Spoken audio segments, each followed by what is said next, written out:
তায়েফের ময়দানে রক্ত ঝরাইছি। তায়েফের ময়দানে নবী দ্বীনের দাওয়াত লইয়া গেলেন। পাগল পাগল পাগল পাগল বলে ছোট বাচ্চারা ঢিল মেরেছে। অসংখ্য পাথর দিয়া বৃষ্টির মতো পাথর মারে, নবীর শরীর দিয়া রক্ত গড়াইয়া গড়াইয়া পড়ে। আমি যুবক ভাইদের কাছে জানতে চাই, কত জোরে ঢিল মারলে চামড়া ফেটে রক্ত বাহির হয়? এ জবাব দেন আমারে, কত জোরে মারলে? আরে একটা ঢিল মারলে রক্ত বাহির হয় না, ঢিল মারলে জায়গাটা ফুলে যায়, রক্ত কালো হয়ে যায়। কিন্তু কত জোরে মারলে, কত দাঁড়ানো পাথর দিয়া মারলে রক্ত বাহির হয়ে যায়। নবীর শরীরটা রক্তাক্ত হয়ে গেল, সমস্ত শরীর দিয়া রক্ত বাহির হচ্ছে। নবীর সঙ্গে ছিল একজন সাহাবী, যায়েদ ইবনে হারেসা রাদিয়াল্লাহু তাআলা আনহু নামক সাহাবী। আল্লাহর নবী বলেন, যায়েদ, আরে যায়েদ, আমার শরীরের রক্তের ফোঁটা যেন জমিনে না পড়ে রে। যদি জমিনে একটা রক্তের ফোঁটা পড়ে যায়, জমিন যে বরদাস্ত করতে পারবে না, জমিন সহ্য করতে পারবে না। আরে যায়েদ, রুমাল দিয়া রক্তগুলা মোচন কর, একটা রক্তের ফোঁটা যেন জমিনে না পড়ে রে, জমিনে যেন না পড়ে।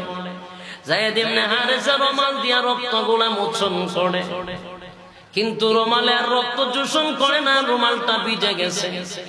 শরীর দিয়ে এত রক্ত বাহির হয়, এত রক্ত বাহির হচ্ছে, জুতা মুবারকের সঙ্গে লেগে গেছে পাগুলি। নবী বেহুশ হয়ে জমিনে পড়ে যায়, কখনো হুঁশ হয়, কখনো বেহুশ হয়ে যায়। একটা রক্তের ফোঁটা জুতা বেদ করে নিচে পড়ে যায়, এমন অবস্থায় ঝুলন্ত রক্তের ফোঁটাটা ঝুলন্ত রয়ে গেছে। আমার আল্লাহ ডাক দিয়ে বলে, জিবরাইল কই রে? জিবরাইল বলেন, মালিক, আমি সিদরাতুল মুনতাহায়, সিদরাতুল মুনতাহায় মানে 7 আসমানের উপরে। আমার আল্লাহ বলেন, জিবরাইল রে, তাড়াতাড়ি যা, আমার বন্ধু তায়েফের ময়দানে রক্তাক্ত হইয়া একটা রক্তের ফোঁটা জুতার সঙ্গে ঝুলন্ত অবস্থায় আছে। রক্তের ফোঁটাটা যদি জমিনে পড়ে যায়, সমস্যা কি আপনাদের? বারবার কথা বলতেছেন, বয়ান ছেড়ে দিব না, ডিস্টার্ব করবেন না, কথা বলবেন কেন আপনারা? বারবার কথা বলতেছেন। আরে ভাই, দিলের কান লাগায় শুনেন। আল্লাহ রাব্বুল আলামিন বলেন, জিবরাইল, রক্তের ফোঁটা যদি জমিনে পড়ে যায়, এর আগে আগে আমার বন্ধুর কাছে দৌড়াইয়া যা। বন্ধু কোথায়? তায়েফের ময়দানে। জিবরাইল কোথায়? 7 আসমানের উপরে, 7 আসমানের উপরে জিবরাইল, আর নবী হলো তায়েফের ময়দানে। আবার আল্লাহ ডাক দিয়ে বলে, জিবরাইল, যদি বন্ধুর রক্তের ফোঁটা জমিনে পড়ে যায় গো, আমি আল্লাহ অনুমতি দেওয়া লাগবে না, জমিনে অনুমতি দেওয়া লাগবে না, জমিনের মধ্যে জালজালা শুরু হয়ে যাবে, জমিনের মধ্যে একটা ভূমিকম্প শুরু হয়ে যাবে। জানে জিবরাইল জিবরাইল বলেন, মালিক, আমি হলাম সিদরাতুল মুনতাহা, আর তোমার বন্ধু হলো তায়েফের ময়দানে রক্তের ফোঁটা ঝুলন্ত। আমি জানতে চাই, রক্তের ফোঁটা যদি ঝুলন্ত থাকে, কয় সেকেন্ড লাগে নিচে পড়তে? 1-2 সেকেন্ড লাগে না, ঠিক কিনা বলেন? জিবরাইল 7 আসমানের উপরে আল্লাহ অর্ডার দিছে, রক্তের ফোঁটা যেন জমিনে না পড়ে। জিবরাইল বলেন, আমার প্রত্যেকটা পশমের গুঁড়া দিয়া গাম বাহির হয়ে গেছে। কোথায় আমি, কোথায় নবী? কেমনে গো রক্তের ফোঁটা আবার ঝুলন্ত? 1 সেকেন্ডের ভিতরে কেমনে সম্ভব? জিবরাইল বলেন, তখন এত পেরেশানি আমি আর কখনো হই নাই। জিবরাইলের শরীরে 600 নূরের ডানা ছিল। জুরে কোন সুবহান। 600 নূরের ডানা হযরত জিবরাইলের শরীরে। জিবরাইল বলে, নবী গো, আমার একটা নূরের পাকা পৃথিবীর এক প্রান্ত থেকে আরেক প্রান্ত লাগাল পায়। সুবহানাল্লাহ, এতটুকুই। এই আল্লাহু আকবার বলেন। জিবরাইলের নূরের ডানা পৃথিবীর এক প্রান্ত থেকে আরেক প্রান্ত লাগাল পায়, এমন 600 নূরের ডানা জিব্রাইল বলেন সেদিন আমার শরীরের সমস্ত শক্তি দিয়া একসাথে 600 নূরের ডানা বাড়ি মাইরা দিলাম। আমি যখন 600 নূরের ডানা একসাথে বাড়ি মেরেছি, এত স্পিড বেড়ে গেল রে। আল্লাহর হাবিব তায়েফের ময়দানে জুতার নিচে রক্তের ফোঁটা মাটিতে পড়ার আগে আগে আমি জিব্রাইলের ডানা নবীর জুতার নিচে। একটা জবান বন্ধ রাখবেন, আল্লাহু আকবার বলেন। আল্লাহু আকবার। আমার নবীর রক্তের ফোঁটা জমিনে পড়তে দেয় না। জিব্রাইল গজবের ফেরেশতা লইয়া নবীর সামনে হাজির। আগে নবীজি, আমার মালিকের পক্ষ থেকে আপনার সামনে আসলাম, আপনি অনুমতি দিবেন। আমার আল্লাহ বলেছেন অনুমতি দেওয়ার সাথে সাথে গোটা তায়েফবাসীকে আমি আল্লাহ ধ্বংস করে দিব। আল্লাহ বলেন তায়েফবাসীটাকে উল্টায়া দেওয়া হবে, শুধু আপনি নবী খালি অনুমতিটা দেন, তায়েফবাসী যেন ধ্বংস হয়ে যায়। আল্লাহর নবী ডাক দিয়া বলেন জিব্রাইল রে, আমি গজব দেওয়ার জন্য দুনিয়াতে আল্লাহ আমারে পাঠায় নাই, আমি নবীরে পাঠাইছে রাহমাতুল লিল আলামিন হিসাবে। আমি কেমনে রে উম্মতের জন্য দোয়া করি বুঝতে পারে না, এই জন্য আমারে মারছে। আমি নবী দোয়া করি আমার আল্লাহ যেন তাদেরকে হেদায়েত দেন। আরে ভাই, এই আমার নবীর মায়া দয়া কত দেখছো নি?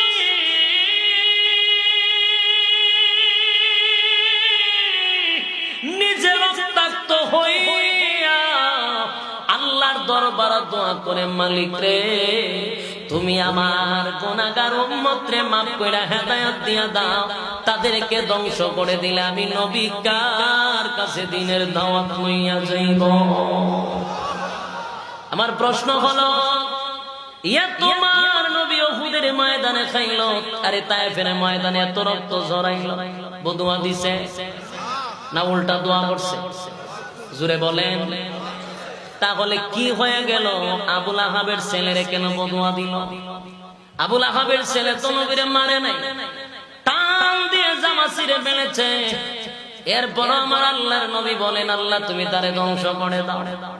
কেন বললো? তার কারণটা কি? এর যুবক ভাই মনের কান দিয়া শুনেন, নবী তায়েফের ময়দানে রক্ত ঝরাইলো, বদুয়া দিল না, উল্টা দোয়া করছে। কিন্তু আবুল আহাবের বিরুদ্ধে কেন কথা বলল? এর থেকে বেশি তো নবী তায়েফের ময়দানে মার খাইছে, এর থেকে বেশি তো নবী উহুদের ময়দানে মার খাইছে, ঠিক নেই? এই আল্লাহর হাবিব দ্বীন কায়েমের জন্য, দ্বীন প্রতিষ্ঠার জন্য, এই জমিনে ইসলামকে টিকায় রাখার জন্য নবী নিজের শরীর থেকে রক্ত ঢালছে। নবী শরীর থেকে রক্ত ঢেলে আমাদেরকে শিখায়া গেছেন উম্মতেরা রে, রক্ত ছাড়া ইসলাম জিন্দা হয় না, রক্ত দিতে হবে, ঠিক কিনা বলেন? আল্লাহর নবীর শরীরের তাজা রক্ত জমিনে ডাইলা আমাদেরকে শিখায়া গেছে। বারবার তোমাদের উপরে হামলা হতে পারে, মামলা হতে পারে, জুলুম হতে পারে, নির্যাতন হতে পারে, ধৈর্যের সাথে তোমরা কাজ করে যাইবা।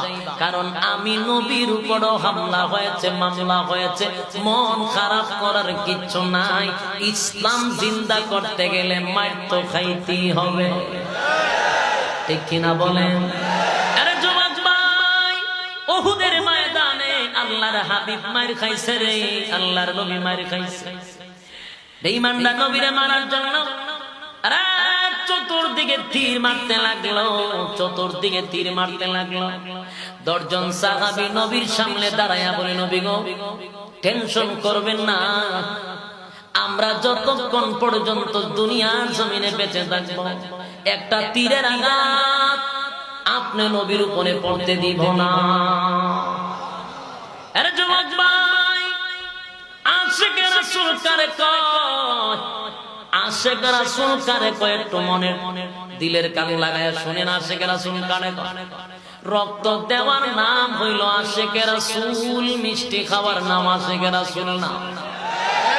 সাহাবীরা বলেন, হাবিব একটা তীরের আপনার শরীরে লাগতে দিব না। নবীরে লক্ষ্য করে বেঈমানরা তীরের আঘাত মারতেছে, একটার পর একটা তীর মারে। সাহাবীদের বুক দিয়া তীরগুলো আটকায়, পিঠ দিয়া তীর আটকায়। 30টা 40টা তীরের আঘাত লইয়া সাহাবীরা দাঁড়ায় আছে রে। বুকটা জাজরা হয়ে গেছে, শরীরটা জাজরা হয়ে গেছে। নবীর শরীরে একটা তীরের আঘাত লাগতে দেয় না। সাহাবীরা রক্তে রঞ্জিত হয়ে গেল, জাজরা হয়ে গেল নবীর সামনে। সাহাবীরা পিছন দিকে টান দেয়, বাইরে আমার একটু সুযোগ দেয় না, তুই তো দুনিয়ার থেকে বিদায় হয়ে যাবে, আমার একটু সুযোগ দে, কিয়ামতের কঠিন ময়দানে আমি যেন আল্লাহর সামনে আশিকে রাসূল হইয়া দাঁড়াইতে পারি। কিয়ামতের কঠিন ময়দানে তীরের আঘাত বলে লইয়া আমি যেন দাঁড়াইতে পারি রে, একটু সুযোগ দে। হযরত তালহা রাদিয়াল্লাহু তাআলা বলেন, না না, আমার দেহে প্রাণ থাকা পর্যন্ত একটা সেকেন্ডের জন্য পিছলাম তেরা জিনা। নবীরে হেফাজত করার জন্য একসাথে 7 জন সাহাবী নবীরে হেফাজত করতে গিয়ে শাহাদাত বরণ করল, দুনিয়ার থেকে বিদায় হয়ে গেল। নবীর শরীরে তীর পড়তে দেয় না, বেঈমানরা কোন রকমে নবীর উপরে আঘাত করতে পারে না। উপর থেকে বড় একটা পাথর নবীর মাথার উপরে ছেড়ে দিয়েছে।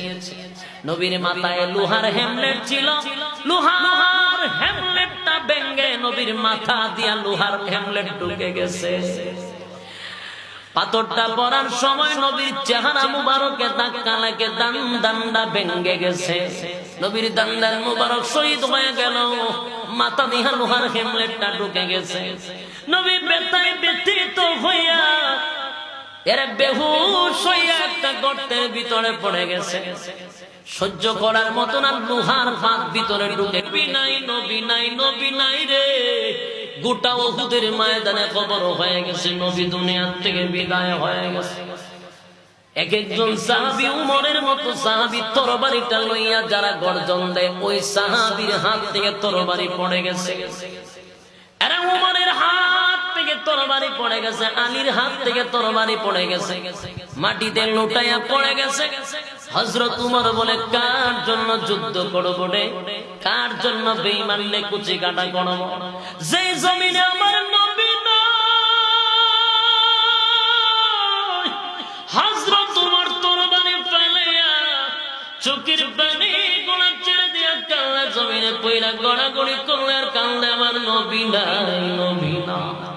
উহুদের ময়দানে সীমাবদ্ধ লাভ, এর খবর পৌঁছে গেল মদিনার অলিতে গলিতে নবী না।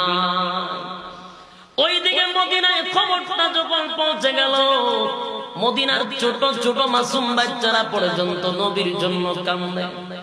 নবী নবী বলে কান্দে। আরে মহিলারা ঘরের ভিতরে থাকে নাই, আউলার মতো পাগলের মতো উহুদের ময়দানে দৌড়ায়। যে মদিনায় নবী নাই, উহুদের ময়দানে মহিলারা দৌড়ায়, ছোট ছোট বাচ্চারা মায়ের পিছনে কান্দে আর দৌড়ায়, নবী নাই, নবী নাই, নবী নাই। একজন ডাক দিয়া বলে, মা গো, উহুদের ময়দানে গিয়া লাভ নাই গো মা, আমি আসার সময় দেখতে পেরেছি তোমার স্বামীটা দুনিয়ার থেকে বিদায় হয়ে গেছে গো মা। মহিলাটা তাবে না, কিছুক্ষণ যাওয়ার পরে বলে, মা গো, গিয়ে লাভ নাই গো মা, গিয়ে লাভ নাই, আমি আসার সময় দেখেছি তোমার আব্বা দুনিয়ার থেকে বিদায় হয়ে গেছে। মহিলাটা তাবে না, খালি তোমরা কিছুক্ষণ যাওয়ার পরে ডাক দেয়, বলে, মা গো, কই যাও গো মা, উহুদের ময়দানে গিয়া কোনো লাভ নাই, তোমার সন্তানটা দুনিয়ার জমিন থেকে বিদায় হয়ে গেছে গো মা। মহিলা ডাক দেয়, বলে, সাহাবীরা রে, আমি কি একবার তোমাদেরকে বলেছি আমার স্বামী কোথায়, বাবা কোথায়, সন্তান কোথায়? একবারও বলেছি? আমি তো এই জন্য দৌড়াইলাম, আমার বাবা কোথায় আমার দেখার প্রয়োজন নাই, আমার স্বামী কোথায় দেখার প্রয়োজন নাই, আমার সন্তান কোথায় দেখার প্রয়োজন নাই, আমি জানতে চাই উহুদের ময়দানে আমার দ্বীনের নবী জিন্দা আছেনি? আল্লাহু আকবার বলেন, এই উচ্চ আওয়াজে বলেন আল্লাহু আকবার, এই আরো জোরে বলেন আল্লাহু আকবার। আশিকে রাসূল, আশিকে রাসূল কারে কয়?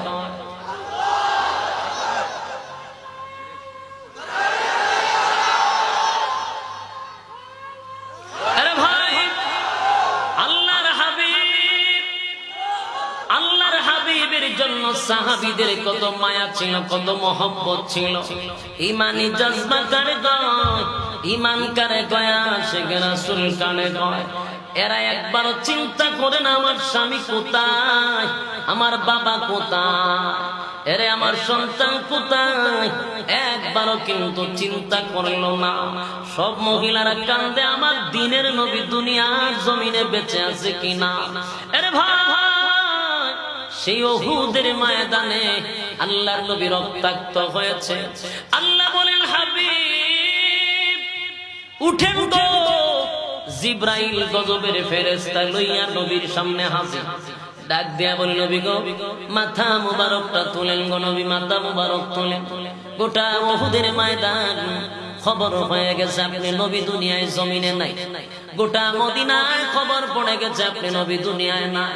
মাথা মুবারকটা তুলে আপনার সাহাবীরা তরবারিতে তরবারি হাত থেকে ফালায়া দিছে। মাথা মুবারক তুলেন, গোটা উহুদের ময়দান খবর হয়ে গেছে আপনি না। সাহাবীরা দুর্বল হয়ে গেছে, মাথা মুবারক তুলেন। আর আমি গজবের ফেরেশতা লইয়া আপনার সামনে হাজির। একবার শুধু আপনি অনুমতিটা দেন গো নবী, ওয়াদা দিলাম, ওয়াদা দিলাম গোটা উহুদ পাহাড়কে এক জায়গায় করে বেঈমানের বাচ্চাগুলির ধ্বংস করে দিব। এর যুবক ভাই, এত ব্যথায় ব্যথিত হইয়া আল্লাহর নবীর মাথা মুবারক দিয়া লোহা ঢুকে গেছে, নবীর দান ভেঙে গেছে। গজবের ফেরেশতা হাজির। আল্লাহর নবী বলেন জিবরাইল রে থাম, থামো জিবরাইল থামো। আমি গজবের জন্য দুনিয়ায় আসি নাই, আমারে না আমার মালিক রাহমাতাল লিল আলামিন হিসাবে পাঠাইছে। আমারে রাহমাতাল লিল আলামিন হিসাবে দুনিয়ায় পাঠাইছে। আমি কেন রে বদুয়া দিব? না না, আমি দোয়া করি আমার আল্লাহ যেন তাদেরকে হেদায়েত দেয়, আল্লাহ যেন তাদেরকে হেদায়েত দান করে দেয়। সুবহান। এরে ভাই, শুধু বুঝাইতে চাই আমার নবী এত ব্যথা পাওয়ার পরেও নবী কি বদুয়া দিছে না উল্টা দোয়া করছে? দোয়া করছে রে, বদুয়া দেয় নাই। নবী জীবনে কত কষ্ট পেয়েছে, আঘাত পেয়েছে, কোনদিন নবী বদুয়া দিছে না, নবী কোনদিন বদুয়া দেয় নাই। কিন্তু আজকে কেন নবী বদুয়া দিল? আবু লাহাব ছেলের ব্যাপারে জানার দরকার আছে। তার কারণ হলো আল্লাহ নবী বলেন মালিক সে যদি আমারে রক্তাক্ত করে দিত দুঃখ ছিল না, সে যদি আমারে দুনিয়ার থেকে বিদায় করে দিত জীবনও বদুয়া দিতাম না। কিন্তু সে এমন একটা অন্যায় করেছে আমি নবী বরদাস্ত করতে পারি না। অন্যায়টা হলো আমি নবীর সামনে দাঁড়াইয়া তুমি আল্লাহরে গালি দিছে।